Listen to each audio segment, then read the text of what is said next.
Yo, Terry! Go out for a long one! No, go back! Go back! Go way back! Hey, Derek, watch out for the truck! Watch out for the truck! Oh, shh! I told you to watch out for the truck, man! Hey, I can't help if you're uncoordinated. Yo, Terry! If you're going down to the store to get bandages, pick me up some cigarettes, please. Winston, the Hartnet. Oh, come on, man. Please. Thank you. Oh. Hey, Joey, my man. Hey, how's it going? Yeah. Hey, you gotta get us some more pot, man. Yeah, we smoked it all up. Half a pound only goes so far. Oh, the party was great, man. You should have been there. Me and Frankie, we goes down to the corner, we grabs Louis, we kidnaps him. We brings him up to the apartment, man. We got 5 cases of beer, 3 cases of champagne, 4 bottles of Jack Daniels, an ounce of blow, and a half a pound of pop. For the 3 of us, right? Louis looking around, he goes, "What's all this?" I said, "What's all this? You're getting married tomorrow. This is your surprise stag party." Louis looking around, he goes, "I gotta be at the church at 10 o'clock. I can't get too wasted." And Frankie's so funny, man. Frankie's cutting lines on the counter. He's cutting lines and he goes, "Don't worry, man. We won't get you too wasted."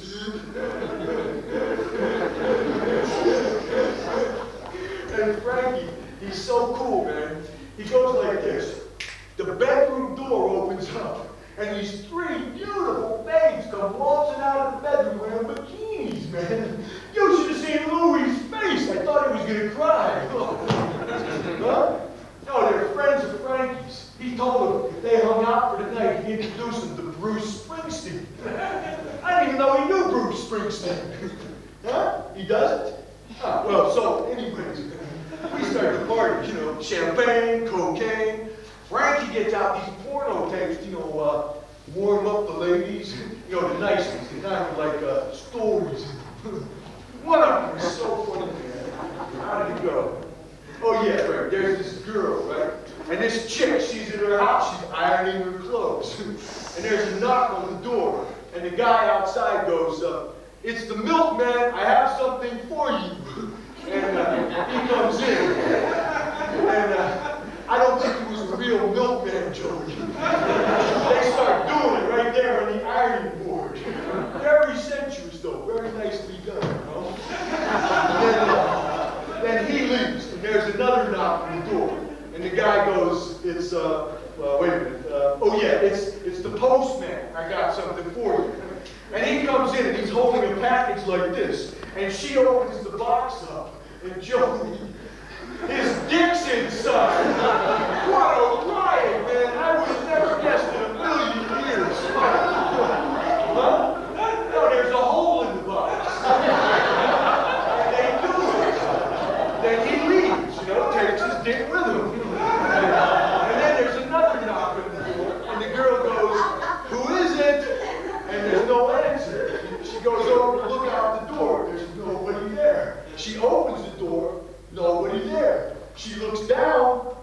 Joey, there's a dog out there. Oh, the dog comes trotting in, starts licking her feet, licking her legs. Hey, man, I can't watch it. I mean, what am I going to tell the priest in confession? Oh, yeah, I was watching doggy porno tapes, yeah. That'll be 15 million Hail Marys, 20 million more. Hey, man, I don't got the time, you know? But listen, Joey, this girl I'm sitting with, she's watching it, man. Oh, yeah, she's watching the whole thing. I turns to her, I says, "Hey, this stuff turn you on?" She says, "Sure, why not?" You know, like it's the most normal thing in the world. Yeah. The rest of the night, man, I'm like checking myself out for fleas. It was a great party. We had food. I got the food together. You know how you always run out of potato chips? I bought 50 bags of potatoes. kind, you know, the rippled kind. Clam dip from the 7-Eleven, man. We spared no expense. I'm sitting here on the couch and I'm thinking to myself, whoa, this is the best party I've ever been to, you know? I'm doing everything I love to do in the whole world. You know, I got a beautiful girl sitting next to me. I'm watching TV. I'm eating clam dip with a rippled potato chip. I'm smoking joints. I'm snorting coke. I'm tossing shots of Jack Daniels, chasing them down with glasses of champagne. And I'm thinking to myself, whoa, this is civilized. I mean, it doesn't get much better than that. You know what I'm talking about? And then all of a sudden, man, I got depressed. You know why? Because I looked over at Louis, and I thought to myself, guy's never going to have it like that again for the rest of his life. No, really, Joe, think about it. You know, guys get married, and they never have fun anymore. You know, might as well shoot him in the head and bury him. No, really, Joey, really, I'm going to call Louis 6 months from now. You know what he's going to say? I'm going to call him up, and I'm going to say, hey, Louis, hey, how you doing? You want to go out and play some pool or something? And he's going to say, no, man, I can't. I got to go up to the mall with my wife, look for new towels and new sheets. Oh, man, you guys had one towel, one sheet for 25 years. Now he needs new towels and new sheets. Who puts those ideas in the guy's head? You know who. You know what. So me and Frankie were getting wasted. Playing all the old party games, you know. Who can snort the most coke? Who can make his nose bleed first? Who can toss the most shots? Who can see double first? Yeah, totally hammered, man. You know when you're like this close to puking, but you don't puke? We were there, man. We were there all fucking night. You know, just sitting there feeling the brain cells die, you know, like, oh, there goes the right side of my brain, blacked out 3 times. When I woke up, Louis over there on the couch with his baby, with his Angela. You know, he's kissing her, got his tongue in her ears, hand up her shirt. You know, next thing we know, they go into the bedroom. Hey, fine with me. You know, he's not married yet. He's got hormones. That's normal. Go into the bedroom. So I'm getting hungry. You know, so I go into the kitchen. Joey, I always get hungry whenever I'm doing quaaludes, you know. So I'm frying up these steaks, you know. Joey, the whole trick to frying up steaks when you're on lewds is keeping your face out of the frying pan. Keep burning your nose. So 5 minutes goes by. Angela comes tearing out of the bedroom. She goes, hey, you guys got to do something about your friend in there. What? Oh, hey. Me and Frankie, we go running into the bedroom. And Louis sitting there in the middle of the bedroom floor, shit-faced, crying his eyes out.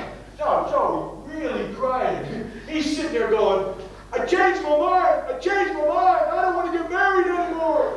I said, Louis, you got to get married. They already hired the hall. You got to get married, Louis. Your grandmother made lasagna for 400 people. I don't care. I'm in love with her. He's in love with his Angela. Great. I'm trying to figure this whole thing out. I'm getting one of those brain tumor headaches. All of a sudden, you know, I smell my steak burn. So he runs into the kitchen, and the kitchen, Joey, the kitchen was all like, oh, fire. You know, all different kinds of fire, burning everything up. So we're taking like beer, champagne, we're throwing that on it, we're pouring beer on it. Frankie runs against the TV set, throws that on it. We finally get the fire out, right? The place stinks, you know, it smells. Steak stuck to the wall. The place is ruined, man. And Frankie goes, fuck the fucking party, man. The fucking party's fucked. How does he think up those lines, man? Jesus, he should be on TV. Holy shit. So I said, wait a minute. The apartment's finished, but the party's not finished. Let's go somewhere. You know, have a nice sit-down dinner. Finish our party there. So anyways, to make a long story short, we decided to go down to the new McDonald's. We walks into the McDonald's. The first thing I see, 4 Hell's Angels sitting over there having something to eat. Fine, great. We sit over here. The girls are starting to fool around. You know the way girls get when they're drunk. You know, they get silly. Louis, he's not eating. He's in love with his Angela. He's never going to eat again for the rest of his life. Frankie, he's not eating because every time he gets near Hell's Angels, you know, that scar next to his eye starts to throb. Me, I'm eating, man. I'm in a McDonald's. I'm going to eat. I'm not going to miss the opportunity. So one of the girls, she takes my ketchup thing. You know, those things of ketchup, ketchup bag. She takes the ketchup bag, squeezes it. The ketchup goes way up in the air, comes down, goes all over Frankie's shirt. She starts laughing like this is the funniest thing she's seen in her whole life, right? Now all the girls, you know, they start going hysterical. The Hell's Angels, you know, they see what happened. They start laughing. The manager of the McDonald's, he sees what happened. He's laughing. Everybody who works there, they're laughing. People out in the parking lot, they're laughing. Everybody in the whole world is laughing at Frankie. Great, you know, let's make an atom bomb while we're at it. So I goes over to Frankie, I says, hey Frankie, why don't we go outside, you know, get some fresh air? He says, in a minute. I says, Frankie, there's 4 of them, there's 3 of us, let's get out of here now. He says, in a minute. Frankie gets up, walks over to the biggest Hell's Angel. I mean, the guy isn't even a human being. You know? He's just like this side of a mountain sitting there. The guy's got a shaved head, a tattoo of Satan or Jesus or some fuck on his forehead. Ring through his nose, you know, a big bushy beard. The guy's just sitting there, you know, blah, blah, French blah, blah. Frankie goes up to him like this. Yo, Chief. You lose this? And he's got one of those ketchup things in his hand. He goes, right in the guy's face. You know, before the guy can even shake his head, Frankie's like, bang, bang, bang, right in the guy's face, kicking his ass, you know. Fortunately, I thought ahead. I went over and picked up one of those Ronald fucking McDonald trash cans, and I tossed it into the teeth of the guy sitting next to him. So I'm standing, I'm crunching this guy's head, you know. Louis comes over. He's really helpful, man. He falls on the guy. Great. The girls are throwing like French fries, hamburgers, you know. The manager of the McDonald's comes running out with a fire extinguisher, sticks it in my ear, turns it on. Like I started it or something. What a rush, I'll tell you. Frankie jumps up, goes over the counter, gets a big pot of hot French fry grease, pours it all over these guys. Me, Frankie, Louis, we go running outside to my car. Frankie jumps in, tries to start the car. He's trying to stop my car. The car won't start. As usual, got to get a new start. I'm sitting there in the front seat. I'm praying. You know, Louis in the back seat. He's got the door wide open. He's hanging out the door. He's going, Angela, Angela. I said, Louis, get in the car. Lock the door. Come on. And that mountain guy, that inhuman mountain guy, Joey, like nothing even happened to him. He just starts walking right at us, you know, in the car. We're just, boom, right through the plate glass window of the McDonald's, man. We're just about ready to take off. The guy reaches out, grabs Louis around the leg. Louis grabs me around the neck. Frankie hits the gas.